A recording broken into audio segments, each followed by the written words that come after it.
Hey, welcome to the Entrepreneur Experiment podcast with me, Gary Fox. The Entrepreneur Experiment reveals the secrets and systems world-class founders use to build their business, their body, and their brain. Today, we have an incredible entrepreneur. We're chatting to Alice Carroll, the founder of Fox's Bow. She is ripping up the playbook when it comes to building a new brand and a new whiskey from scratch. It's a sensational story about how she's taken on global giants and beating them from right here in Ireland. This is my chat with Alice Carroll. But first, quick thank you to my partners. I've got a massive ambition for this podcast. I want to make this the #1 business podcast in the world. If I'm going to do that, I've got to be world class on every single level. And that includes having a world class studio, which I now have at iconic offices, The Green Room. It's an incredible space. I first recorded here with my live pod back in June and I loved it. And get this, it's publicly bookable. That means you can go online and book it right now. As I said, it's called The Green Room. It's a private cinema and screening room. That means it's perfect to wow a client with a pitch, host a private screening, or do what I do, record a podcast here. So, as I record here, and as you know, I'm a member of Iconic Offices, I've got the team at Iconic Offices to hook us up with a number of exclusive complimentary office trials and discounts for my audience for booking this exact space. No catches. Simply go to the web link in the description, grab the offer that works best for you. Thanks, Iconic Offices. The Wealth Summit is on the RDS on November 15th. It's for entrepreneurs, business owners, and those that aspire to be. If you're at the startup, scale-up, or sell-up stage of the entrepreneurial journey, then the Wealth Summit is for you. Learn how to build personal and business balance sheets through business growth strategies and build out critical paths to financial independence. Join Stephen Bartlett, Niall Quinn, Mandy Hickson, Tom Gannon, and 30 other speakers for a day of empowerment, motivation, education, growth, and networking. And we have an exclusive offer for listeners of the pod. For €150 plus VAT, you're going to get a discounted Access All Areas ticket, which also gives you access to the Wealth Tribe lunch, and it gives you a free masterclass on November 16th on how you can actually implement AI into your business. It doesn't even end there. The first 10 people to sign up by September 15th will get a ticket to the 10X Growth Camp in Lutterstown Castle on September 29th, where you'll deep dive into business growth strategies, financial growth strategies, and AI implementation for growth. So click the link below to avail of this incredible offer. Alice, welcome to the pod. Thanks for having me. It is a pleasure to have you here. You've got your very slick branding just over your left shoulder. Oh, this whole thing? What a coincidence. How did that get there? Yeah. I love that though. Your branding is so bloody strong. Thank you very much. I remember that, I think it was Fiona from Riley shared something. It probably was her sharing it or something, or she'd liked it and it popped on my LinkedIn feed and I was like, what is that? Yeah, we're trying to do something a bit different in the space and definitely leaning in massively to design as part of that. So I'm glad that it's standing out for you. Well, consumer survey of 1, it's working. But for anyone listening in audio, what are we looking at? So this is Fox's Bow Irish Whiskey. We're a new Irish whiskey brand. We launched in November of 2021 as an e-commerce exclusive to kind of test the concept. But I kind of think we launched properly in like March of 22. We're trying to bring something very contemporary and vibrant and I suppose reflective of modern day Ireland and the modern consumer in a space that tends to be quite traditional. So yeah, even when we were kind of briefing in the design, we were like, okay, if whiskey at the moment is a sea of blacks and greens, like we want to go neon. Like what's the furthest from that we can possibly go? So yeah, that's how we ended up with this bad boy here. But it's everything about it. The bottle shape is unusual. If you're listening on Spotify or Apple, just go to YouTube quickly and have a look. Like a bottle shape is unusual. The colors are unusual. The font is unusual. Great name, by the way. I have to say the name is strong. Do you know? Are you familiar with Fox's Bow? No. Okay, so I should be, but I'm not. Well, you will be after this. We're a very strong Limerick brand. Co-founders, myself and Tony, are both from Limerick. Okay. And Fox's Bow is this tiny little side street that connected to the main shopping streets in Limerick. Like it's literally blink and you'd miss it. But it always housed creatives Off of Cruises Street? No, so it's Thomas Street and William Street. Yes. Yeah, so like literally you'd walk past it, but it always has housed like creatives of different types. So like back in the day, it would be like dressmakers and poets and, you know, all this kind of thing. And today it's like tattoo artists and kind of real foodies, and there's a record store there and all that kind of stuff. So we were like, okay, well, we're trying to kind of encapsulate that whole creative spirit. We want to be a brand that people from Limerick will recognise as a Limerick brand, but also that the name travels. Yes. So It's a we great, felt like, it's a strong name. I had no idea that's what it was. Yeah, like I nearly feel like it sounds more like a craft beer or something than a whiskey. Yeah. Because usually whiskey is like something bridge or something castle or like someone's surname, whereas I feel like Fox's Bow is a little bit edgier. I live out near the Wicklow Wolf, and I'm like, great name. Yeah, Powerful, exactly. Yeah, strong, yeah. because I remember, well, obviously I don't remember because I live beside it, but strong. Yeah. Memorable. Yeah. Fox's Bow is like that. And naming is bloody hard. Yeah, it's so hard. Oh my How God, long did it take to come up with that now? In We went fairness? through so many iterations. The and, whiteboard like, was out, and you're like, oh, something.com. Yeah. What can we get? Like at one stage we were going to call it Brazen Irish Whiskey, and then we were like, okay, maybe that's a bit too on the nose. Yeah. Do you know, like Yeah. it's what we're trying to do, it's the essence of what we're trying to be, but we're like, do we need to put it as the name? Probably not. Whereas It's part art, part science, right? Yeah, 100%. Yeah. And how did you settle on Fox's Bow?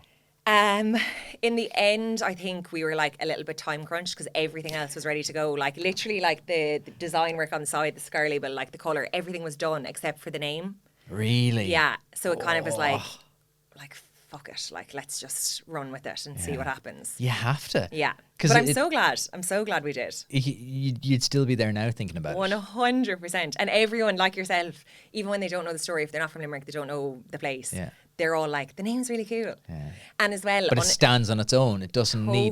need. It's lovely to have that heritage. So for you, Yeah. and for the backstory and the founder origin story and all that, when you're selling 1 million bottles a week, like that's Yeah. important. But it's a nice little nod to yourself, going, yeah, 100%. that's for me. So I'm proud of that. And unintentionally as well, like there's this fox element to it where it's like kind of the crafty fox, and like the fox does things differently, and it's almost like stealthy and whatever. Oh, I play it up all the time. Yeah. I'm using the pun Yeah, of all course. the time. Yeah, exactly. Yeah. So like I love that, even that we can kind of, you know, use the fox emoji, or like we've a little fox emblem that we're working on at the moment and things like that, that like I almost want it to become, you know, the bat sign in the sky for Batman. I'm like, when we're doing like crazy shit that like is borderline illegal, instead of putting Fox's Bow Irish Whiskey on it, like the logo, can we use a fox? And ultimately people will be know. like, oh, I know what that is. What's Whereas the shortcut? That's the ultimate for any brand. Yeah. The swoosh. 100%. Yeah. It's a cliche, but like the swoosh. Yeah. What's the shortcut in your head to go, I know what that is. 100%. Yeah. So it's that, like it's building that. And none of that, I'd love to be like, oh yeah, that I thought about all of that when we were coming up with the name. No, all of that is like after the fact of being like, oh, actually that works really well. And that, you know, it's very in line with what we're trying to do. So like, yeah, let's lean into the fox. There's also beauty and constraint as well. Because when you've infinite choice, we talked about this earlier, when you've infinite choice, you've no choice. Yeah. You're just paralyzed by like, oh, I could do it on a Tuesday, or I could do it on a Friday, or it could be purple, it could be pink. When you go, just pick one. Yeah, 100%. Just pick one and off we go. And then suddenly, because you've narrowed down your focus, I think of it as like, you know, like a giant light or a spotlight. And when you zoom it down, you're like, now we know exactly where we're playing. 100%. We know and need to get creative within that constriction. Yeah. But actually, one thing that happened was when we started playing around with that kind of like the fox and like who the fox was and the emblem and all that kind of stuff, my co-founder Tony got a tattoo of a fox with a bow tie, and he showed me it, and I was like, interesting. And he was like, what? And I was like, I always thought of like the fox's bow, the bow being like a bow and arrow, like a badass, like Robin Hood. Oh, he thought it was for the thing. Yeah, he thought it was like a like Dickie bow. And I was like, I don't think our fox will wear a Dickie bow. Like our Tony, fox you isn't should have traditional. talked to me before this tattoo. But also I was like, oh, I'm so mean even saying that. Like that's on his body now. And he was like, okay, well, our interpretations can just be different. And I was like, yeah, that's fine. Tony's like, this was the original brand, and now the branding is over there. I know.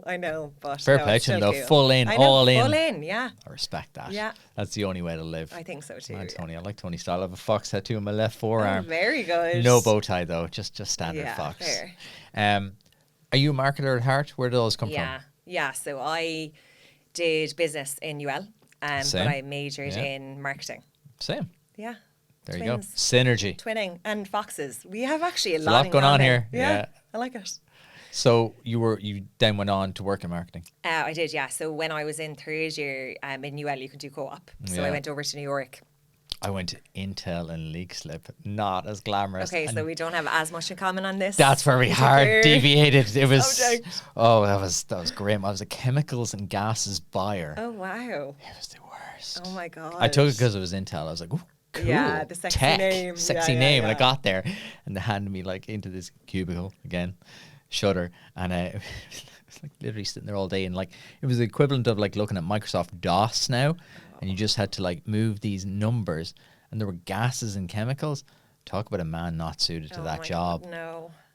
It was the worst. God. Now we could crack because there was about 30 or 40 people from UL up there at one time. Minute's a great spot, but it was the worst Oh my god, no. experience ever. It was grim. So you went to New York, I went to Maynooth. This I is went to where New our York, yeah. sliding doors moment. Yeah. Talk to me What about could New have York. Yeah, so like UL, obviously, you can either organise your own co-op or you can end up in Like me. Yeah. Like it's okay. you. You can say that. It's fine. So I was like, okay, well, I want something sexy. Yeah. So I literally sent my CV to every single person who would possibly have any type of an info at email in New York. And naturally, I got 0 responses. Because I also was like, hey, I'm Irish. I don't have a visa for the US, but can you get me a visa and also give me a job? Yeah. And they were like, no response, like. And this is probably where I realized the like power of your network. So we had a family friend who lived in New York. I was just chatting to her. I was like, look, if you know of anyone, like I'm kind of desperate at this stage. And she was like, oh, my kids go to school with, and sorry, I had said as well, I'd love to get into fashion, like something to do with fashion. And she was like, oh, my kids go to school with a kid whose mom is, I think it was like VP, if not CEO of Fendi for North America. Wow. Based in New York. Even And I know like, what Fendi is. Yeah. I was like, what?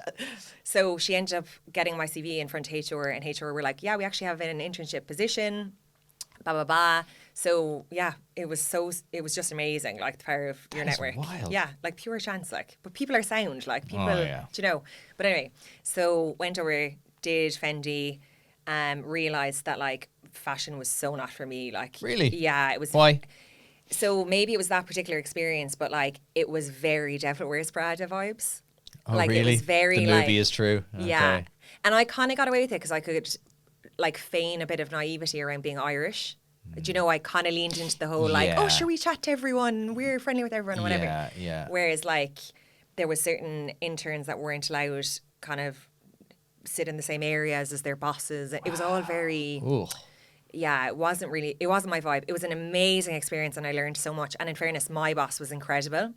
Like, I learned so much. But I also learned for myself I didn't want to be in fashion anymore. So That's a valuable lesson in itself. a very valuable, very valuable lesson. And I was working in an Irish bar while I was there, like, so I still kind of was getting the New York experience Nice. and all that kind of stuff. And one of the girls I was living with was on a graduate program for Kilbeggan at the time. So she actually got me into whiskey like around that time anyway. And I was kind of going to bars with her and like getting a sense of kind of what her job looked like. She had done marketing as well. And it kind of gave me the bug for that route as a potential graduate program. So then when I finished college, I went for the Jameson graduate program, got that. And that's kind of like the proper kind of first step into whiskey for me. Which I suppose at the start was more of a kind of hybrid sales and marketing and trade marketing role. But it was great because you got like, I started with a very practical perception on what it took to make a whiskey successful, as opposed to going straight into an office job where you're a little bit detached, you're in the ivory tower. It's Very a little much bit so. It's all theoretical. numbers and digits on a screen, right? Yeah. Like it's the theory of marketing as opposed to like its practical implementation.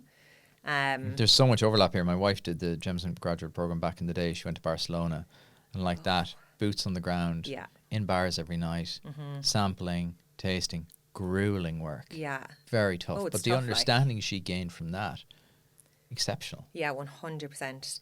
Even like, so there's kind of that whole like theory, I suppose, with people where they say like sales is one function, marketing is another, and that they never see eye to eye. But when you start with the sales team and the trade marketing team, you realize like you realize why they are quite siloed normally, because they don't really understand each other. Whereas when you can explain to a salesperson why you're doing something a certain way and they feed into the strategy, like it's actually everyone is working toward the same goal. It's the same thing, exact same thing. Sales is marketing, marketing is sales. They used to be siloed. I think modern companies now go, same. Yeah. Yeah, it's such a mess. Like, it's the same function. The end result has to be the same. 100%. Have we shifted a unit of Fox's Bow or not? Yeah, exactly. And if not, both functions need to be looked at. Yeah. So what did you do? You went on the grad program. Where'd you go? I started in France, in Lyon. So I was there for a year, and that was an interesting experience as well, because I had book French. Like, I could probably write. Just going to ask you, what was your French like? I could write a letter to your solicitor, but Alice. I wouldn't be able to have a conversation with anyone. Like, and like whatever about Paris, like Lyon, people do not speak English. Like, some people speak English. That's a blanket statement, but like, no one in my office spoke English. Yeah, you're not in a tourist area. You're not in a high traffic. No. Okay. So like when I went in, I was like, "Bonjour, je m'appelle Alice. J'aime du whiskey." And they were like, what? Who are you? Like, what's going on? So it was like sink or swim. It was like, you learn how to speak French and you learn how to like navigate. And France is a tough market. Like, France is like quite old school. Like, it's quite like relationship building, you know, like it's a bit of a boys' club, all that kind of thing. So it was sink or swim, which was, I just think is the best way to learn. Yeah. Like, you just jump in and you're like, right, okay, there's only one way to succeed here, and it's to get on board and learn French and learn, you know, the culture and all the rest of it, and then just all in or nothing at all. Yeah. And that's the only way to live. Yeah. So yeah, did France for a year, loved it. Was so sad to be leaving, and then went over to Toronto and did the graduate program there for about 6 months, and then I moved into their kind of main office in Toronto, covering Canada, let's say, in trade marketing, and then ultimately back to brand. So I've generally always kind of worked on whiskey. Like, I looked after the imported whiskey portfolio, which would have been Irish and Scotch whiskey. Okay. For a little while, I was on rum and tequila, which was really fun because it meant I got to visit hot countries for brand visits instead of like back to Ireland. More lifestyle, yeah. Yeah. But no, generally whiskey, like that's kind of my passion anyway. So loved that. And it's unusual, as in, like you said, old boys club there. It still is quite a male industry, isn't it? Yeah, it is, both from like the decision makers, let's say, within kind of spirits as a whole, but like predominant or like particularly whiskey would be like still over indexed massively male. But even like from a consumer perspective, it's massively, there's still this perception that the category is for men, unfortunately. Yeah. And like different countries are at different stages of that, where like there's more female consumers coming in. Like, America is definitely a lot more progressive than Ireland, let's say, in that regard. But I think there's still a lot of work to be done in terms of like that perception of who whiskey is for. Yeah. Like, there's a lot of bullshit around the category. Let's call a spade, you know, and that's probably the one that annoys me the most. Where does that come from? I think it's just perpetuated consistently through kind of the different marketing campaigns. Like, I'm not going to say the statistic because I'm going to get arseways, but there was a study recently by this initiative called Our Whiskey, which looks at female representation in whiskey, and they found like something ludicrous, like 60% of all marketing campaigns only features male consumers.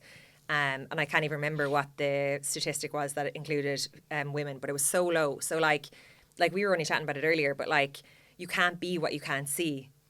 Do you know? So like, if you're a female consumer and all you're getting targeted with is like, women drink vodka, women drink gin, men drink whiskey, like, subconsciously you're going to be like, okay, it's not for me. It feeds in, and you filter, right? Yeah. You have, you know, if you got up every day and thought about every decision you make, you wouldn't leave the house because it'd be paralyzing. I think it's 40,000 decisions we make in a day. But like, you have to have shortcuts. 100%. So when you make, you know, I'm going to have an Americano, great. You know, you shortcut down to just your things that you like and the things that speak to you. If it isn't speaking to you, your brain just shuts off. Yeah, absolutely. It's marketing at the highest level, essentially. Yeah, 100%. There's a few other kind of perceived rules around the category as well that I think like reinforce things like that. Like, even it just like, this is why I got into Fox's Bow as well, is because it just drives me insane. I just feel like there's so many like barriers to entry, let's call it, into whiskey that are so outdated. Like what? Like, another one would be, that drives me insane, would be that you have to drink your whiskey a certain way, right? And this drives me insane because, like, a normal, or like, what would be the standard kind of normal alcohol by volume for whiskey would be about 40%. Now, it obviously varies. We're actually at 43. Some of them are higher. But like 40 would be kind of, a Jameson would be 40, let's say. Gin is similar. Vodka is similar. Like 40 would be the standard across those. So if you don't drink vodka neat and you don't drink gin neat, you're probably not going to like your whiskey neat if you try it for the first time. So if someone tells you, oh, you have to drink that neat, and you drink it neat and you say, I don't like that, it tastes too strong. Like, Never try it again. You'll never try it again because you have a perception that that's what whiskey tastes like. Whereas you have tonic with your gin probably. You might have soda with your vodka. Try ginger ale with your whiskey, or like soda water with your whiskey, whatever you want. Try it that way. And then if you're like, actually, I still don't like the taste, grand. But at least you've tried it in a way that you would actually drink it normally. Do you know what I mean? That's a really interesting insight. I hadn't actually thought of that before. Yeah. You know, you don't just sit there and drink shot down a neat gin. Yeah. Like it kind of again reinforces that like macho-ness of like, oh, I drink my whiskey straight, and you know, even I'd never put ice in it and whatever. I'm like, honestly, drink it however the fuck you want. Like, you paid for that bottle, drink it however you want. You wouldn't let someone tell you, to your analogy there, how to drink your coffee. Like, if we just went for a coffee there, I got a black Americano, you got a latte. If you were like, oh, Alice, you have to put milk in that, that's the right way to drink coffee. Yeah. I would be like, no, I'm going to drink coffee the way I want to drink coffee. Why is it not the same with whiskey? That's why we exist. It's a brilliant why. Yeah. It's overhyped, isn't it? Find your why. But then when you have a really passionate why that's real, I think some people try to retrofit the why after the fact. They're like, we did it because it would make loads of money. People don't say, that's fine too.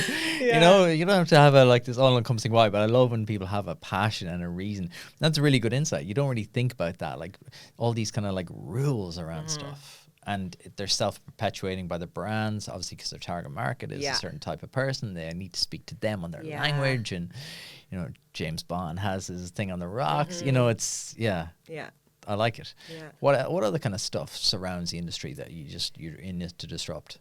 So I think in general with whiskey, a lot of it is very heritage focused. So it focuses on the tradition of whiskey making, provenance, so like where it's from, the story behind it. Like you'll see on a lot of whiskies, you know, we were founded in 1732 or whatever. It's all about like longevity. Yeah. And it's almost as if like that is the staple of quality. Whereas like there's no whiskey, to my knowledge or like in my opinion, that reflects modern contemporary Ireland and like the modern contemporary consumer. Yeah. Like there's nothing. If you look at like clothes, sneakers, watches, cars, like any kind of consumer good, they're all reflective of like current aesthetic, current values, you know, the way that the consumer currently shows up. So like in my head, I'm like, why does that not extend to whiskey? And I think it's, for us, it's very much time that like whiskey caught up. Do you know, like even what we were just talking about, but like that whole notion of exclusivity, like that it's for a certain type of person, the exclusive clubs, all this kind of stuff. Like we know that our generation and the generation below are looking to like form brands now. Like they want a seat at the table. And like you see it through how popular personalization is. Like it's mad, you know, but for some reason whiskey remains as exclusive as ever. So really like we're trying to kind of knock that on its head and make whiskey accessible. I suppose they're trying to build a massive moat around themselves so that they But, kind like, of force out they almost To make what it not end, worth. though? Like that's not attractive to younger consumers. What motivated our dads and our granddads to drink whiskey, like maybe was the age statements and the quality and the provenance and all that story. That's not the same as what motivates consumers today. Do you know? Like there needs to be an accessibility to it. You don't want to feel stupid bringing a bottle of whiskey to your friend's house that it's going to be ridiculed because there's a lot of jargon. Like, what does it all mean? Like triple distilled. Okay, what the hell does that mean? Or like, you know, it's 12 years old. Oh, right. Is that a signal of quality? I don't like, I've tried 12-year-old whiskies that are fucking shocking. And I've tried 4-year-old whiskies that are absolutely delicious. So like even navigating that is difficult. That's an interesting point, right? Because you like what you like. Yeah. But you just feel, oh, here, this is whatever. Like, I don't really drink wine or whatever, but I had Eamon from Wine Spark on, and he was giving me all these insights. And I was like, I don't really understand any of that. Yeah. And if you go out, and he made a really interesting point about the wine list. Terrifying. Yeah. People are like, oh, Yeah. oh. It's like, I think it's the same with whiskey and Yeah. stuff. People are like, here, pick your whiskey. And you're like, Yeah, you don't want to look stupid. Like, no one does. Yeah. That's a really good insight Yeah. into the market as well. Yeah. So how did you launch? You said you launched online first. yeah, so we partnered with, there's an unreal e-retailer in Ireland called Irish Malts. So we launched exclusively with them. So we kind of created a lot of hype around the What are they called? Irish what? irishmalts.com. Okay. They're great. It's 2 Cork brothers, and I haven't honestly, actually come like, across them yet. yeah, you should have them on. They'd be brilliant. John would talk for Ireland, like, but he's like our own little Del boy. Like, whenever we have Love a problem, we like go to him and we're like bottling, do you have a solution? And he's like, no, but I'll make one. Like, he's Yeah, great. problem solver. Love people like that. Totally. But sorry, so we launched exclusively with irishmalts.com to begin with. We did like a lot of digital kind of testing to see what messages were resonating, all that kind of thing. We created as much hype as we could organically. How'd around you the do that? product. Just like, Because you did get quite buzzy. You were yeah. were prominent. Like, Yeah. so talk to me about that. so our approach in general is kind of like, I suppose, like the Amazon approach in a way of being obsessed with our consumer. So everything that we do, we think about, like, rather than starting with our whiskey and being like, okay, what message do we want to shout at consumers? Like, what do we want them to think about Foxbow, whatever? We're like, no one has time for that. Like, I know myself, even scrolling on Instagram, I block out so much noise. Like, all that, I'm not taking in the ads. Like, we have become blind to that because we're so inundated with it every day. So the only way to break through, I think, is thinking about the consumer, thinking about, like, what do they care about? What other products are they engaging with or buying, and why? Like, what's the motivator? And then applying that to Fox's Bow. So being like, okay, where can we add value to their life, or where can we entertain them, or like do something that will stop their thumbs from scrolling? And also, we're in a category that's dominated by multinationals. So they have infinite budgets. So you're never going to win going tete-a-tete with them on spend or anything like that. So we try and be like really crafty and like borrow cues from like sneaker culture and clothing brands and, you know the dating app Thursday. Like, I'm obsessed with them. No. They are all Thursday? about, yeah, I've they're never all even heard about, of it. oh, it's so good. Well, I don't use it, but I just am obsessed. I'm married, but I'm obsessed with their like social, because they're always doing these like cool little stunts, like really fast, quick and dirty stuff, but it like makes an impact. And that's kind of the philosophy that we try and apply to Fox's Bow. We're like, okay, if we want to say we're going to be disruptive, like, it can't just be the label, it can't just be the liquid. It has to be everything that we do. It has to be how we show up. It has to be who we partner with, everything. So like for us, we do a lot of like quick and dirty mini stunts. Give me some examples. Talk to me about them. So one that I love at the moment, and we're literally doing this right now, so this is why it's top of mind with me, but we're having such a hard time getting into bars. Okay. Because their back bar is their back bar. There's no extra space. So like, to get you in, they have to take something out. And as I said, our category is dominated by multinationals. So the multinationals are putting down the dollars. Like, there's big spend there. So how can they justify taking away one of those brands and putting in this independent brand that has no money, basically? So we were like, okay, we need to get crafty about this, and we need some way to like, one, make the decision makers in the bar actually try the liquid, because generally speaking, when people try it, like, the liquid stands up. We actually just won gold at the Irish Whiskey Awards. Oh, congrats. Thanks. Totally blind tasting. So the liquid really stands up, but it's actually like, if we went into the bar and just dropped in a mini, like, that mini will just go into the abyss of all the minis that all the brands are sending in. Like, where does it go? Like, how do we break through? So we started thinking about like, okay, what deliveries do bars get? Like, yes, alcohol deliveries, whatever. But like, we started playing around with the like old milkman delivery. Mm-hmm. And then we started playing around with, in America on the milk boxes, it's like missing. Yeah. So we were like, we are something new in the category. We're like new, contemporary, all the rest of it. Why don't we make a milk carton, like, to scale, it's in our brand colours. So the milk carton is black, and then all the writing on it is like neon pink. We have like a massive thing that just says milk ? On the front of it. On the side, there's an arrow that says open here. On the back, there's the missing sign, and it's a picture of Fox's Bow, like missing, picture of Fox's Bow. And then a little write-up that says, a contemporary, creative, vibrant whiskey in a sea of look-alike black and green bottles that reflects modern Ireland, you know, follows through with the liquid being unreal, blah, blah, blah, like this kind of blurb. And then on the side, a QR code, scan here, and our social handles. You scan, it brings up a page that tells you all of the distributors we work with. So you can literally say, okay, I use Classic at the moment. Sure, I'll grab a bottle of Classic. And then inside the milk carton is our business card, some stickers, and of course a mini. Love it. So that has been kind of getting... That is out of the box. Yeah. That is good. Yeah, so that's been getting a bit of cut through. And another one that we're working on at the moment is a Trojan Fox. Oh. Yeah, but I don't want to give too much about that away because Ash, my marketing manager, is looking after that at the moment. Her official title is Head of Disruption. So Love she that. literally is like coming up Head with these of ideas all the disruption. time. But yeah, we have a Trojan Fox in the works because there's a retailer that we've been trying to get in front of for ages that we just cannot get through to. Like, they're so busy. So we're like, okay, like Trojan Fox. That's Operation genius. Trojan Fox. So That's yeah. excellent. Yeah. I love that. And do you know what? It's a bit of fun. Yeah, Everything is so exactly. bloody serious now. Yeah. And like people are like digital obsessed. Yeah. Oh, digital. Everyone's going to open up a Trojan Fox. Yeah. Everyone's going to open up a milk carton and you're like, what is this thing? And digital is great in the sense that, like, you can amplify all of those ideas. So, Yes. you know, a stunt maybe before used to be like for the 50 people who happened to be in that place at that time and saw it, like flash mob, whatever. But then, like, you should leverage social to then amplify that to like the masses who weren't there but see it and are like, oh, that's class. Like, Yes. it's real, it's a stunt, whatever.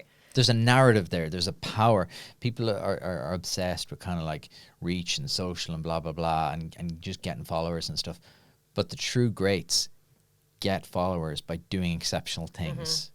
People are missing the exceptional things piece. 100%. Whereas it's brilliant brands like yourself who are like, okay, we're going to put a lot of work into this. It's Yeah. going to take time. It's going to take money. It's going to take effort. It's going to take creativity. And we're going to launch it. Yeah. And like, I'm like, brilliant. I was listening to a great podcast yesterday.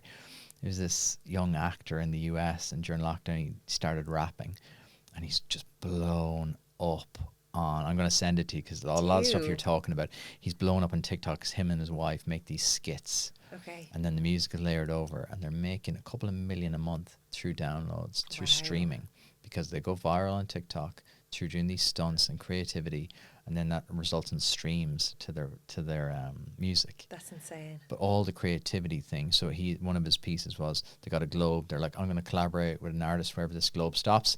Zambia. That's class. Collaborated with a Zambian rapper. Put the two together. That sort of stuff. Unreal, Creativity yeah. stuff. So you're like that's stuck in my head now. And Yeah. I'm like, that's clever because they're skits and they do kind of like almost comedy sketches, but with the music layered underneath, and then the music starts to play, That's cool. and the hook is the sketch and the sketch Yeah. that just kind of like grabs people's attention. Going, wait, what? Yeah. It's not just like, oh, here's a music video. Yeah. They've Yeah. reshaped the whole thing. They're like, That's because very they clever. realize they're TikTok first. They're like, okay, TikTok is where it is. YouTube Shorts where it is. We talked about this earlier. Yeah. Like short form video content. Yeah. That's where people are getting their things now. 100%. And then you can drive them through the funnel to order or to place an order Yeah. or to buy or whatever it is. Yeah. So like, I love that kind of like creativity. I think it needs to be more of that. There Yeah, needs to be 100%. more stuff. Yes, it's digital, but first it's done in the real world. Yeah.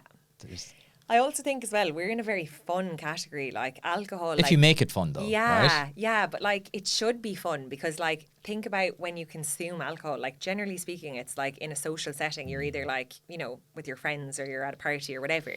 Like it's fun in consumption. So why would it not be fun in like marketing? And like obviously there's legalities that you have to take into consideration, but it doesn't mean that like the way you show up needs to be this big lofty, serious, Yeah. you know, heavy thing. Like it should reflect how it's consumed, which is fun, social, people. How did this all start? I would love to take credit for the idea. You can. There's no one else here. You can just say, yes, all my idea. Oh, but yeah, it's just between us. No, but It was actually my co-founder, Tony. He was living over in San Francisco. So he doesn't come from alcohol, which is actually a great thing. He has like such an unbiased perspective on things. But he was working for Google X, which is their moonshot factory. Oh, wow. Yeah, so he's a financial accountant by trade, which is great. So he's the yin to my yang. But he was kind of helping Google identify the next big things in tech. So like the driverless cars Unreal. and yeah, very cool. What a cool job. Yeah. But he was in this unbelievable bar stocked with like an insane collection of whiskey, and looking up at the shelves, he kind of felt two things. One was that all of the whiskies looked the same. So it was very much kind of that sea of black and green. And then the other was that there was no whiskey that was really reflective of like his taste as a kind of younger consumer of whiskey, let's say. So he and I actually grew up across the road from each other. He would have been older than me, so we weren't like friends, but we'd have known of each other. So we'd see each other in the pub at Christmas and things like that. Right. And he knew that I was working for an alcohol company, so he messaged me one day, was like, "Can I pick your brain about something?" Gave me a buzz, told me kind of this insight that he had, and was like, "Look, what do you think? Like, you know, is there something to this, or is there a reason that no one's doing kind of something a bit more contemporary?" And when he rang me, the timing was weirdly serendipitous, because I had been working on Irish whiskey brands, Scotch whiskey brands for like, I think it was 8 years at that stage, 7 or 8 years. And I loved Jameson, I loved the Glenlivet, Chivas, all the brands I was working on. But I was starting to get frustrated because we were spending so much money on consumer research every year just to kind of hear the same things back, which was that younger demographic is looking for something different from whiskey than like their dads or their granddads. But because I was working on such kind of established brands, they naturally were quite risk averse because, you know, they couldn't go too left field and risk alienating their current demographic, or... You don't want to take the golden goose out behind the barn and kill it. Yeah, exactly. Like, so like for me, I was like, there's this glaring gap that no brand is kind of feeding into. So when he rang me with this idea, I was like the timing is so perfect. But how do you go from there to here? This is the bit I always love to dig into. Yeah. That 0 to 1 piece, because that's mad. I know. Like for you to get a phone call, not even know someone you know exceptionally well. Yeah. You know, you had a link. How do you go from there to here? So we were actually, I'm sure we're one of the very few companies that would say like COVID was really good for us, in the sense that, so after that conversation, it was very much like, look, let's pull at this thread. Like, it could be nothing, but at the very least, it'll be an interesting exercise. So that was like at the end of 2019. So then around this time as well, I was moving back from Toronto to Ireland. I actually moved back to Ireland the day that Ireland went into lockdown the first time. And I guess the benefit for us was that we were able to take the time, I suppose, that we would have spent like commuting in and out of work to like look at this exercise. So like we were taking, you know, an hour in the morning, an hour in the evening, or like 2 or 3 hours in the evening, making calls, like leveraging our network, pulling at the thread. So what were you doing? Were you trying to go, are we having a fever dream here, or is there actually something here? There was kind of two sides to it. So I guess Tony was leading like, okay, is this actually a viable business? Like, could we fund this? How much would this cost? Like, Okay. what do we need to make this happen? And then I was pulling at the thread of like, okay, like this is what I feel I'm pulling from the research, but like, is there actually an appetite for this? Is this going to be like really cool this year, but like a fad where it's out of fashion next year? So like finding those really like foundational insights, long-term consumer insights that we would build our whole brand off, so that it was actually something of substance and not just like another gimmick. So that's kind of what we were doing. And like we worked with Board Bia along this time as well, because they have very early stage kind of resources that you can tap into if you're a food or drink business, which was fantastic as well. So that kind of trickled away. And the more time that we spent on it, the more, like, not to speak for Tony, but I really felt like, okay, there's something really special here. Like, When did you discover that? Because that's the light bulb goes on. You're like, yep, this is it. Yeah, like I don't think it actually was like a moment. I think it was like you know when you're like really excited, like prematurely about something, and you're nearly getting cross with yourself, where you're like, no, like don't It let. happens to me every single Yeah, week. you're like, I'm like, I've got it. I've got the next big thing. Yeah. Every single week, and then I wake up the next day, I'm like, do you know, it's like The Simpsons. The crazy man is drawn all over the wall, and you're like, oh, I don't know what. Maybe I might have had a bit much coffee yesterday. Yeah. That You're happens like, to me what all was the I time. thinking? But it was exactly that. It was like, I nearly was like to myself, no, like don't allow yourself to get like overexcited about this now, because like you don't know yet. Yeah. But I like, there was just a feeling in my stomach where I was like, we are on something. Like we are on something here. Like this is special. Like no one has done this, and there's no reason why. Like I was nearly waiting for the moment to be like, oh, that's why no one has done this before. Yeah. But equally, like now I'm like, oh, that's why no one has done this before, because it's really hard. Yeah. Like it has been a slog.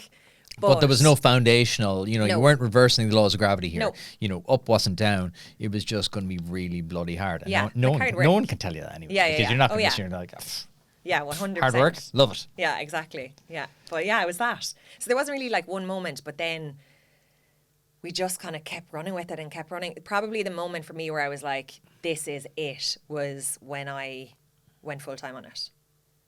How that's the question I think I get asked the most, and that's the question I like to try and dig into for founders. When did you decide to do that, or how did you know? Because I get loads of messages of people going, oh, I really enjoyed the chat with Andy, but I just don't know when the time is right. How did you know? Like, I probably didn't know. Like, it just got to the point where I was like, okay, I can't do both of these 100%.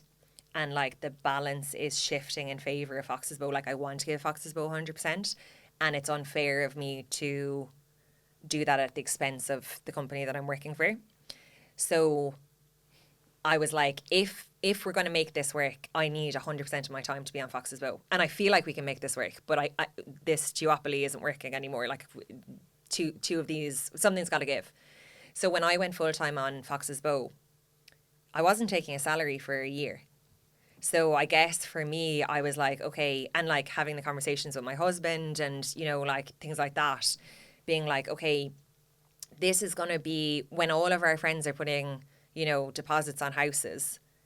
This is going to be a bet for us where we're like, we're choosing not to do that. We're choosing to like go out and do this, not like unpaid for a year, like basically share his salary and make it work. So it was that. It was like we had like, not that we had mad money in the bank, we definitely didn't, but we had enough that we knew we could cover ourselves for a year. Yeah. So it was that. It was like making sure we were at least bare minimum covered, but knowing that I really felt like we were on something with this and it required full-time attention. So I don't think, at least for me, there definitely wasn't a moment where I was like, now is the time. It was more like, okay, like now is the time in the sense that this needs 100% attention to like really get going. And what about Tony? Was this something he was looking for, or was this kind of something that just kind of evolved for him as well? I think it was just something that evolved for him. Like originally, so he obviously had the insight to be like, okay, like there's something missing in the category. And what's really interesting is he came at that from a consumer perspective. Yeah. Like I came at it very much from like, here's the data, here's the research, whatever. Whereas he was saying, there's nothing for me, which I always think like that's so powerful. Because most brands, like when you think about whiskey in particular and the multinational brands, it's, like people who are really far into their career that are the final decision maker. Whereas like the younger consumer, if that is your target consumer, like those people are not thinking about There's the a same disconnect. things. There's a disconnect. Their product first. Yeah. And that's just the way they are. But like Yeah. for you, I think that's an incredible insight, is that it was founded from a need. Like it's the old cliche, scratch your own itch, but they're cliches because they're bloody true. Yeah, 100%. Yeah. Like as you get older, you kind of go, it's true for a reason. Yeah. You know, you can fight it all you want, but it's true for a reason. Yeah. So did Tony start working on it then with you, and you both started just like chipping away, and then? Yeah. So he stayed. He was kind of doing both jobs. Like he stayed with Google and then was doing this in the evenings, for about, I think it was like 6 months more than me. I think around that. But it was really tough for him because he also moved home from San Francisco. So he was working for Google. Like he'd start his day, what are they, like 7 hours ahead? I think so, yeah. He'd start his day, whatever, like 7 hours ahead. He'd work all night with Google, pretty much. He'd get his like sleep, and then he'd be up at 6 or 7 to start on Fox's Boat for the few hours while San Francisco was asleep. God, that's so tough. it was tough. It was a slog for him. That like. shows you want it, though. I think that's Yeah. how you know. I think we've kind of answered the question in a roundabout way. That's when you know. Yeah. When you can't not do it. Yeah. I think that's the Definitely. moment, is when you're like, I have to do this. Yeah. There's no like, oh, I must spend a bit of time at the weekend now. Yeah. There's none of that. Yeah. I think there's a lot of that. I think founders are like, oh, yeah, I'll just wait at the weekend. Yeah. If that's where you are, that's the wrong idea. Yeah, but if you're like, I 100%. have to do this Oh, it's today. like all consuming. It's an obsession. Like, It has to be. Yeah. I think it has to be. Yeah. To really, because as you said, it's bloody hard. Mm-hmm. When you have a great product, when you have a great idea, still bloody hard. yeah. Yeah, 100%. And you're never going to, there's those early stages where it's just graft. Yeah. There's no, Yeah. as you get through it now, you're probably working a lot smarter, but Yeah. it's graft. Oh, it's graft. It's hours, Yeah. hours in, hours out. That's just how it goes. Yeah. And what was was there a moment then beyond that where you're like, I think this might work? Like, yeah, probably several along the way. So we were really lucky that we got accepted to the Food Works program, which for anyone who is in food and drink, like, or has an idea around food and drink or anything, it's a good one to look into. It's basically for high potential food and drink startups in Ireland. It's co-funded by Chagas, Enterprise Ireland, and Board Bia. And they kind of Food help you- Works. I'll put that in the Food notes Works, as well. Yeah, yeah, no, it's great. But it's very competitive to get onto, but when you're on it, it's just unbelievable in terms of shortcuts, like access to experts. They help you with your business plan, like all kind of the fundamentals.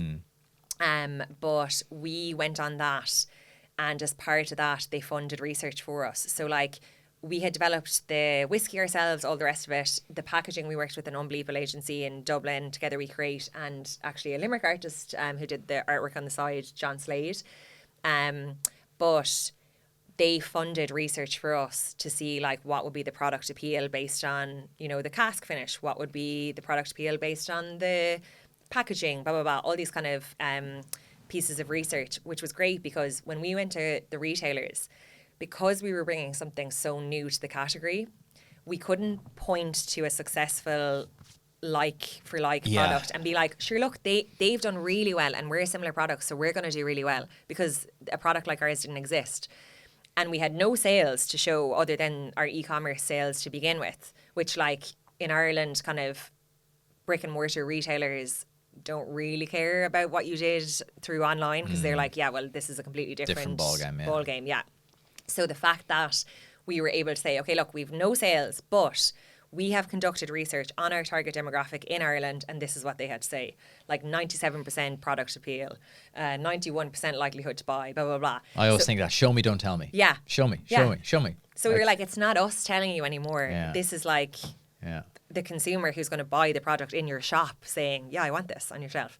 So like, I think when we got that research back and we were like, until this point, it's all been hypothesis. It's been like founded in research, but still our interpretation of research to a certain degree. Whereas then when we actually got the findings back from the consumer that we're going after, and, you know, 96% of them said this, it wasn't our thought about it anymore. It was, oh shit, like this is legit. Like this actually is resonating with consumers because we've done things differently, or like, you know, this That's is an a viable interesting step, product. because I think a lot of startups wouldn't take that step. They'd just keep bombing ahead. Yeah. But you took the pause to get the research to back it up. I Yeah. think there's an important step. There's a good learning there for a lot of startups, especially in Definitely. the physical space. Having that like tangible research is probably very, very important, because especially when it's a Yeah. brand new product, like that was an excellent insight. You can't just point and go, it's just like this. Yeah. That works. Like we, again, shortcuts, you know, humans go, okay, it's just like that. Yeah. I get it now. Yeah, cool. We give it a Yeah. shot. Whereas when you're kind of able to go, here's the research to back it up. Yeah, 100%. And actually, just on that, because I was only talking to someone about this yesterday, something that we did, and we didn't do purposely, but now I would, like anyone who's at kind of concept stage of a product, I would like highly recommend they do this. So we were developing the whiskey itself at the same time as we were developing the packaging, because like we weren't in a position where we had enough budget to like fully focus on the packaging and then do the whiskey, or fully focus on the whiskey and then do the packaging. We were like, okay, we need to get this to market as quickly as possible so that we've cash coming in so that we can keep building this brand. So we did the consumer research through Board Bia purely based on aesthetics. So like the packaging was what people were giving feedback on. Wow. And then separately, we did research on the whiskey to see like what the feedback was from consumers based off kind of the 3 final iterations that we had. And I actually think like human nature, if someone hands you this bottle, immediately, even if they're only trying to get your feedback on the taste, you seeing that is going to give you some type of conscious or unconscious bias toward whether you're going to like the product or not. And vice versa, if you try the whiskey and you see the packaging, like maybe the taste of the whiskey is going to, whether you like the whiskey or not, is going to impact what you think of the packaging. Of course. Do you know what I mean? We drink and eat in our eyes. Yeah. Where you're eating, how you're eating, who you're eating with, Yeah. the temperature, the music, the ambience, 100%. that all plays a factor. 100%. So by separating them, you're getting pure feedback based on that particular component. So then when you perfect the whiskey and you perfect the packaging, then when it comes together, it's like a match made in heaven. And for us, that was really important. Like it was a product of its environment in the sense that we didn't have budget to take time to do both. But in hindsight, it made such a difference because a really good whiskey will ensure repurchase. But your initial purchase decision is going to be based on how it looks. That's so key. That's Yeah. so bloody interesting. They both had to stand on their own 2 Yeah. feet first, and then you merge them together to make the perfect product. Exactly. That's so bloody Yeah. interesting. And like I'd love to say that's why I did that, but it wasn't. It was literally like budget, timing, all the rest of it. But in hindsight now, if I was ever to do it again, or if I was talking to anyone who was in concept stage, like 100% I would suggest splitting them. I love their speed to market as well. Yeah. Like, because again, we talked about, restriction can breed creativity and genius. Like, because you want, and I love that you had to get to market. It's not that you're like, oh, we'll just get it right and we'll get it right and get it right, because you see that all the time. Yeah. Oh, when it's right, when it's right, when it's right. It's never Yeah. right. It's never right. It's going to die on the vine Yeah. because you're never going to put it in consumers' hands. It's that whole idea of like analysis paralysis, where like you nearly almost go full circle because you overthink it You so talk yourself much. out of it. Yeah. If logic drove startups, we'd never have anything. Yeah. Because it doesn't make sense. Yeah, 100%. Going into one of those competitive categories in the world Yeah. doesn't make sense. Why Yeah. would you do that? But sure, it's already well served. Exactly. Do we need another whiskey? Who knows? Exactly. You'd never do it. Exactly. And like we only launched properly like just over a year ago, and we've already changed the back of the pack. So when we started out, we were like, okay, like actually maybe we will lean kind of into the whole Limerick angle and put some Limerick slang on it and all this kind of stuff. And then our last iteration, we completely changed that again, because we were like, no, it's not about being from Limerick. It's kind of encapsulating that Limerick attitude of like the edginess, the like irreverence and all that kind of stuff. But it needs to be understandable and travel. Like, if it goes into a consumer's hand in Texas, just sliding Texas in there.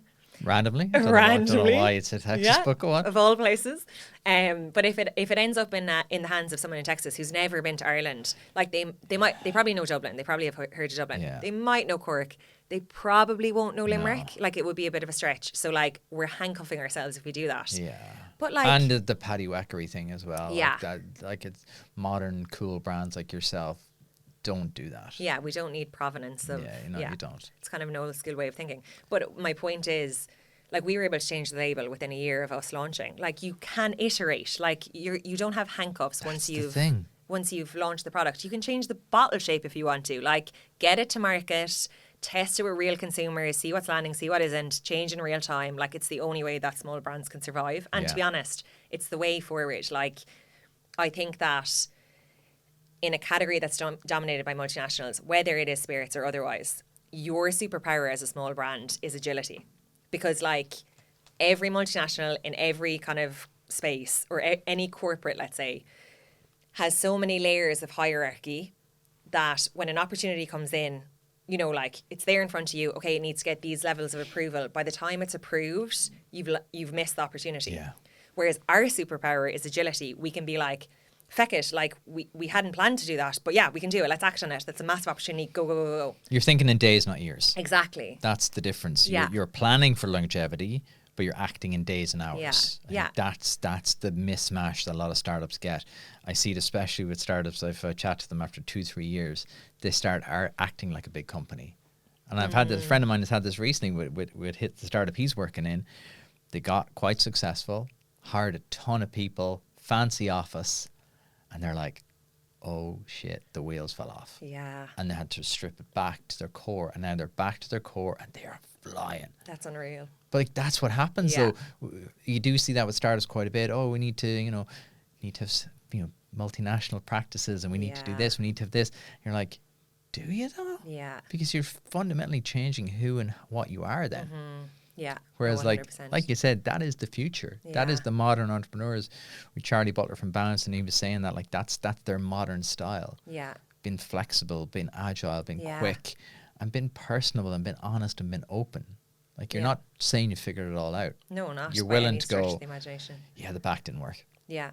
But it's Yeah. beauty in that. Yeah. Instead of sticking to it, going, no, it'll work. Yeah. No, it'll work. I No, it'll know. work. Well, it's not working, so let's Yeah, just change exactly. it. Move on. And that's amazing to be able to do that. Like, to not be rigid in your ways, and like, you know, like who knows what's going to happen Yeah. in the next 3 years, let alone like in the next 6 months or whatever.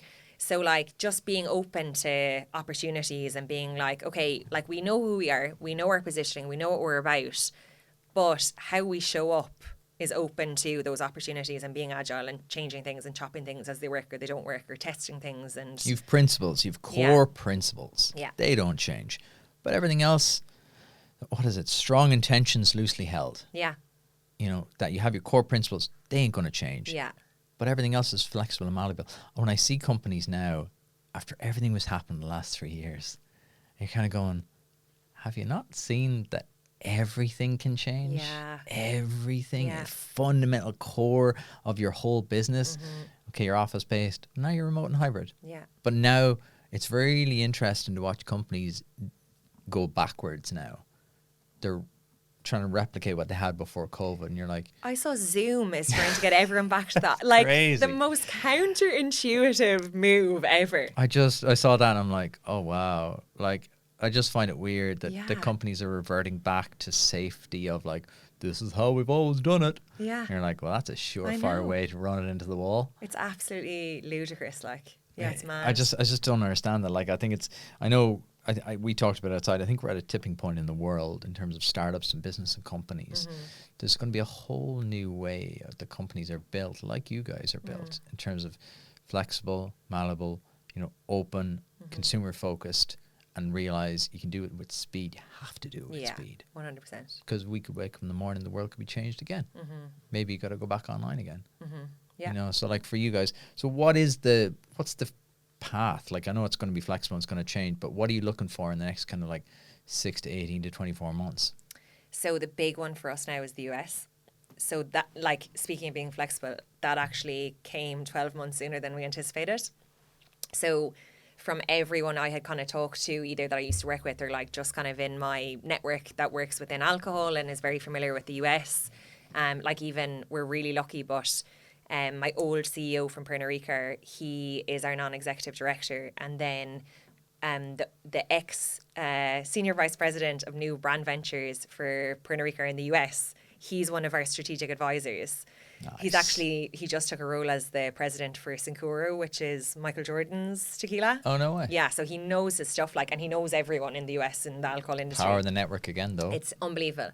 But from everything that we kind of were able to garner in terms of like those conversations, we were like, okay, it's going to take minimum 12 months, probably 18 months to get into the US. It's just such a hard market to navigate. Why is it so hard? So there's basically a 3-tier system. So you have to have an importer, you have to have a distributor, and then the distributor sells to the retailer. So like that's kind of That the does sound line. complex. Yeah. So it's like not relatively easy, maybe that's downplaying it, but it's easier to get an importer than it is to get a distributor. Like, it's really competitive to get a distributor at the moment because there's so many brands and there's so few distributors. So we knew it was going to take a huge amount of time. Again, the power of networking. A friend of mine put me in touch with a guy who owned a vodka in Texas to pick his brain about Texas as a market, because it was one of the ones that we'd identified as kind of like, okay, like this could be a really good first place for us in the US. We were chatting to him anyway, just to pick his brain. He and I just gelled. We were just singing off the same hymn sheet, and he very much took us under his wing and kind of like is paying it forward, I suppose. Like, he's 10 years into the business. He's so successful, unbelievable brand built, all the rest of it. So he kind of was like, okay, I really like these guys. I like what they're doing. I like what they're about. Like, shortcutted so many paths for us, you know, so many introductions, got us in front of the right distributors and things like that. Like, that would have been the hardest thing for us to do, was actually getting in front of them, getting time with them. And then once we were in front of them, like, we gave it socks, like we gave them the pitch, we told them the white space we were going after, the consumer, the success to date in Ireland, all that stuff. And then we were able to win them over with that. But like, getting there would have been so hard without that helping hand. Okay. Now, all that to say, because we hadn't anticipated it happening so quickly, we very much had to like rejig our whole kind of next 12 to 18 months and been like, okay, this opportunity does not come by every day. We need to grab it with both hands. So that's kind of where we're at the moment. So the US is definitely our core focus for kind of the next 12 to 18 months. It's such a massive opportunity. Like, we were talking about it earlier, but like, the only way to treat the US is as 50 countries, because essentially that's what it is. So we're treating Texas as like our first country, let's say, within the US that we're really focused on. And ideally, we would create a bit of a blueprint by being able to, again, see what's landing, see what isn't landing, see what we need to tweak, develop some kind of blueprint that then we could scale into other US states. Obviously, like, with the nuances in each state, but the foundational kind of blueprint. Your base will be there. Yeah. What's your verdict on Proper 12? I think they are a great example of a brand that has focused on the consumer and the lifestyle positioning as opposed to the product. So, what does that mean? Fundamentally, right, look at the numbers. Proper 12 is already the third largest Irish whiskey in the US by volume. So it's surpassed Bushmills, which is its parent company. That's wild. And Bushmills has been there for like what, probably like 80 years? I don't know. Yeah. So, like, what can we learn from that? They have positioned themselves as a lifestyle and consumer first brand. So like, consumers in the US are buying Proper 12 not because of the whiskey that's in the bottle. They're buying it because of what it stands for. Do you know what I mean? Like, Conor McGregor is the whiskey is Conor McGregor. The consumers are buying into that. Like, they want to bring a bottle to their friends because it says something about them to their friends. So like, I think you can borrow from that school of thought. And to be honest, like, that is kind of what we're trying to do with Fox's Bow, in a sense that it's not purely about the whiskey. We're not going to bombard you with the jargon. It's about like, what do you want to say to the world with your consumer choices? Because like, ultimately, people vote with their wallets. Like, that's the saying. And it's true. Like, people get behind products that they feel reflect something about them to their friends or to the world. So yeah, that's a very diplomatic answer from me, but yeah, I think we can take learnings from it. I wouldn't personally be a huge fan of any Irish brands that go down the kind of like diddly eye, traditional fighting Irish kind of stereotype, but I suppose that's just my own taste. I prefer something that is a bit more reflective of how I see Ireland, which is very vibrant and creative and contemporary. So yeah, a brand a bit more like Fox's Bow, some might say, you know? Well handled. Going to do a quick fire round. Okay. What book would you recommend every entrepreneur must read? Grit by Angela Duckworth. It is unbelievable. It's all about how success is a mixture of passion and perseverance toward a long-term goal. So it's not enough to just be really talented. Like, how many unbelievably talented people do you know that started businesses and it just didn't work out? Yeah. It's like a mixture of the resilience, focusing on that long-term goal, like a passion, a fire in your belly, that whole like idea of fall down 7 times, get up 8. I just think it's required reading for any entrepreneur. Brilliant. I think that hasn't been recommended before as well. Oh gosh. What's something you didn't pay attention to early on but had to learn the hard way? Probably taking time off, because like as an entrepreneur, like your brand, your business is all consuming. Like it eats into your night, your morning, your weekends, everything. And I think for me, I led it, and I was always thinking about it. I was always working on it, and I started to burn out, and like that's not beneficial to anyone. So now I prioritize my work hours. I'm like really efficient in the way that I work. I work hard, but I always make sure that I make time to like decompress and relax as well, so that when I am working, I'm 100%. Yeah, that's really good. Yeah. I think that's really important. It's something I'm trying to focus on as well. It's just when you're on, you're on. When you're off, you're off. Because there is that element of trying to be on 60% all the time. Yeah. And it just does recipe for disaster. Mm-hmm. What have you sacrificed to achieve your success so far? Comfort? No. Probably like financial sacrifices. Like when all of my friends, as I said earlier, were kind of putting down payments on houses and all that kind of stuff, all of our money went into Fox's Bow. Like we funded it between the founders to begin with. So that, like any time off, any downtime, like still I struggle with kind of not always thinking about it, not always being on. Sleep, when it's like stressful, you lose sleep over it. But I have to say, I don't feel like those things are a sacrifice, because I feel like I'm building something that is like worthy. Yeah. I think if I'm honest with myself, there's a certain level of guilt there for me, for like my family and friends, because I chose to be an entrepreneur and I knew what I was sacrificing, if I want to use that word. Whereas like they didn't choose this journey and they are part of it. So like my husband, like, you know, picking up the pieces when something goes catastrophically wrong and I just am all consumed by it, or like same with my family. Like I feel, and even, you know, I was saying it to you earlier, but anytime we're opening up a new market, we move there. And like he's coming on that journey with me. He's supporting me 100%. So I definitely harbour a guilt that I wouldn't harbour if I wasn't an entrepreneur. But I think that's just part and parcel. Hopefully it'll come around where exactly. and you're building something. I think building something from 0 to 1 is one of the most magical things in the world. I think it's very special. If I give you 10 million euros today, what are you going to do with it? I would invest it all in Fox's Bow. That's such a standard answer. No, I would invest it all in Fox's Bow in the US. Okay. Because I believe in, like, you have to spend money to make money, but I believe in the power of brand 100%. But like brand is expensive. Yes, it because is. You're trying to like convince someone of what it stands for, first and foremost. Like obviously become familiar with it, have the awareness, but like what it stands for, so that someone is buying into that brand, and that's expensive. Do you know? So that I would 100% put it in that over the next kind of 2-3 years. Okay, I'll let you off with that one. That's a decent enough answer. What's something in your daily routine you wish you'd started sooner?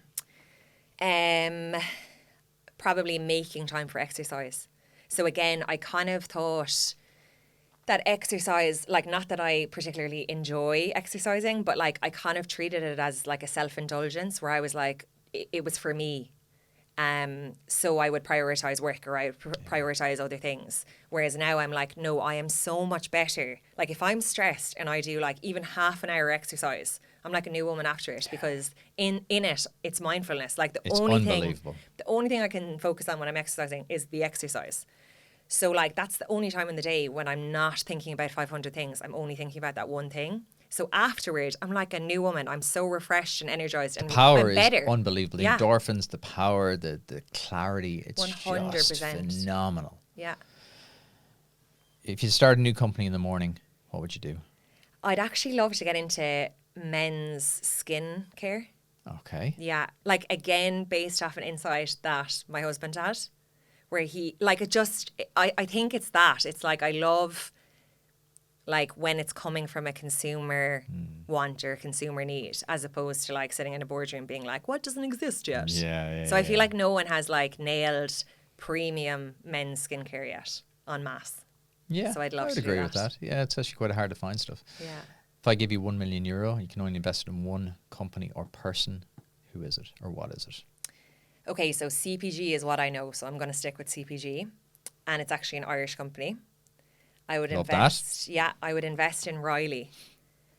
I feel like they are just so on the money in the sense of like that consumer want. like they've made the consumer journey so easy. Like it's a product you need once a month, and they've basically said we're going to deliver it to your door.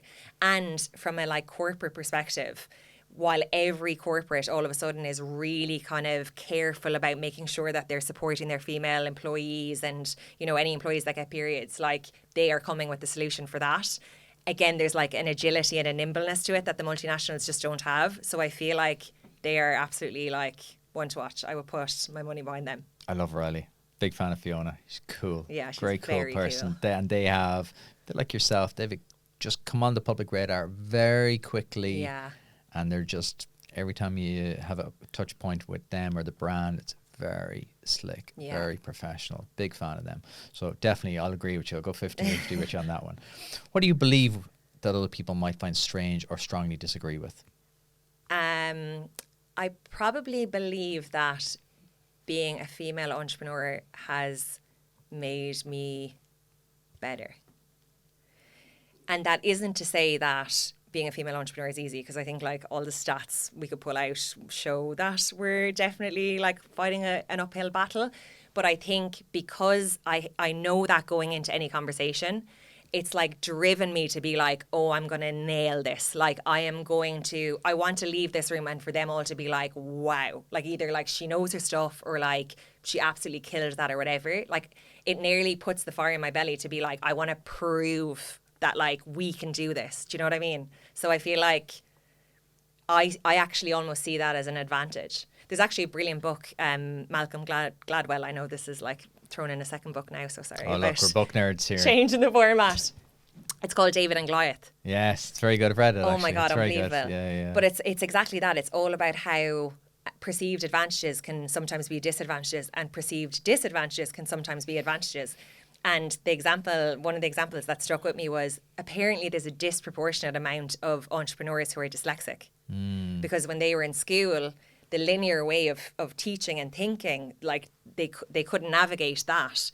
So they always had to be thinking about shortcuts to kind of get to the same place, but like do it in a different way, which is exactly the skill set that you have to apply to entrepreneurism. So like, yeah, I find that so interesting. And I actually think that that same kind of concept or philosophy applies to being a female entrepreneur, because you feel you have something to prove, and like, you know, you double down on it. So yeah, that's probably I one love that. There's a growth mindset piece to that as well. You've clearly married the two. What's one thing you spend money on in your personal life that brings you immense joy? Probably travel, both from like a personal perspective. Like I'd be a very curious person, which obviously bodes well for kind of creating brands and things like that. But like, I love going to new places. I love like really immersing myself in like the culture there, and I love languages and all that kind of stuff. Where's your favorite place? Oh God. The one that just popped into my head there was Guatemala. Like we went to Guatemala. It was actually just as like COVID was kind of starting. And it was just a little oasis. It was so culturally different to anything I've ever experienced. It just was like incredible. Like the landscape, the people were so lovely, so welcoming. Yeah, that's the one that pops into my head. But like, Deadly. Yeah, so many. What's your final piece of advice for every entrepreneur or aspiring entrepreneur listening? I would say that startups have no space for ego. So it just doesn't work if you're coming in and you feel uncomfortable not knowing things, because the reality is, like, the more I learn, the more I realize I know nothing. So you have to be able to put the ego aside and reach out to strangers, or reach out to people you kind of know, or old contacts, or friends of friends, or some people in your network, and ask them the questions or ask them the intros. Because the worst thing that can happen is they say no, or they don't reply. Worst case. Yeah. The best thing that could happen is they could give you that tiny tidbit of information that you didn't even know you needed that joins all of the dots. Or they can give you the intro to the exact right person at the exact right time.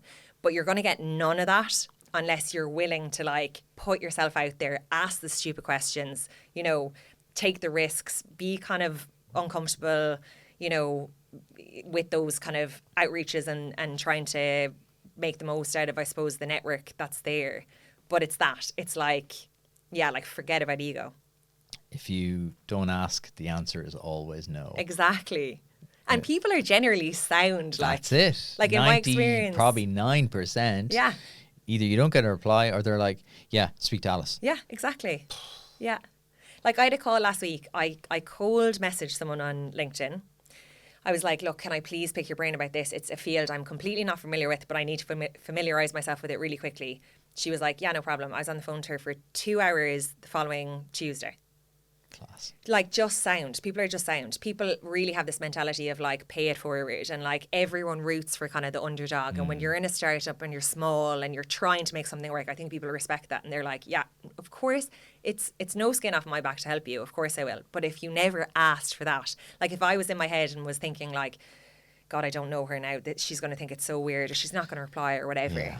I never would have gotten all of that kind of unbelievable guidance from her in those 2 hours. But it's just like being comfortable being like, I always think of that. Every time I'm kind of on the edge of like doing that, I'm like, in my head, I replay the thing of like, do you want to look like you're right or do you want to get it right?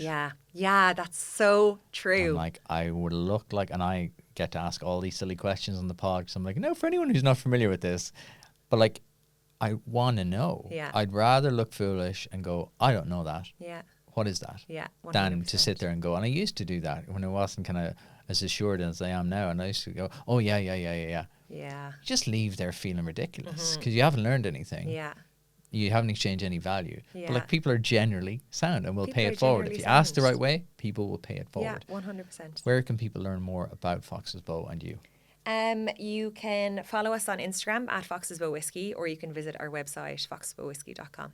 Where can they get some Fox's Bow, most importantly of all? Lots of places. So we're in Tesco, SuperValue, Centra, Select O'Brien's, Select Number 21s. We're in all of the great bars. We're going to be in even more of the great bars now that we bring all the milk cartons And around. if they're not, you ask for it. Yes. You say you need to get Fox's Bow in here. Please do, yes. So wherever you're listening, go in and ask for Fox's Bow. And if they don't have it, tell them what it is. Exactly, yeah. Alice, that was an absolute pleasure. Thank you you so much for coming on. Thanks a million for having me. That was great. Made it all the way to the end. Click here to subscribe to the channel. Click here to listen to last week's interview. We do these interviews every single week. So hit subscribe. I'll see you in a few days.